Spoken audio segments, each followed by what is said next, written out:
Hey guys, Motorcar Nut here, and today we're going to replace an accelerator pedal on a 2009 to 2015 Volkswagen Tiguan.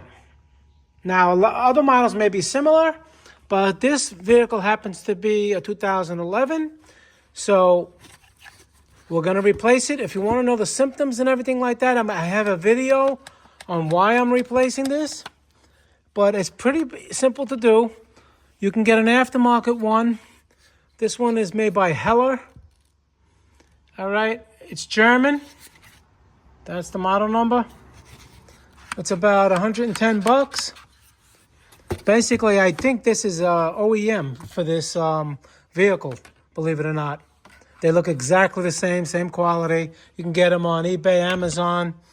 And what I did, so I want to show you, like over here, this is going to be on the floor. So you're going to need a screwdriver on the floor. You see this little slot? All right, you're going to put a screwdriver in here, like that, and turn a little bit. You ain't going to be able to see this. And this one needs a skinnier screwdriver that goes in here, like this, and pushes the tongue down. You see this? You see this thing right here? When you put it in here, it's going to push this. It's going to push this piece. Because we're talking about, it's going to be in here like this. You see what I'm saying? So you're going to grab, one screwdriver is going to go in like that, and this one's going to go into and then turn, and then you're going to lift it up. But before you do that, you're going to have a nut here. Not a nut, I mean a 10 millimeter bolt. You take the 10 millimeter bolt out first. Then you do what I said. You push this one in, push this one, twist it, and it's going to pop up. Then you're going to turn it, and you're going to have a connector. The connector is right here. You see this little tab? This little tab's going to be in. You're just going to push it out like that.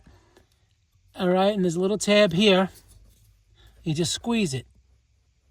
You just squeeze it and pull it out. And that's basically it. Very simple. And when you install the new one, you don't, 99% of the times, you don't have to do anything. The car is going to recognize it. You just drive it, and you should be okay. So it's fairly easy to do. Let me just put the harness in. So once you put it in, and you just put the red tab, safety tab down, and make sure it's nice and tight. It doesn't come out. And all you do is just put it in the floor like this, and you push down. You got to just put a little weight on it, and you're going to hear it clip. I'm going to do that now because I got the car in the air, so I got to lower it a little bit. All right, so you push it down until you're going to hear it snap in nice and level on the floor. Then you put the 10 millimeter bolt back in. You snug it up. And that's it. Very simple. All right, guys. Motorcar Nut. Please subscribe. Hit that like button. Any questions pertaining to the video, leave them below. I answer all my questions. Anybody have ideas of future videos, drop them in the comments. If I can make them, I will. I'll see you guys in the next video. Thank you very much for watching.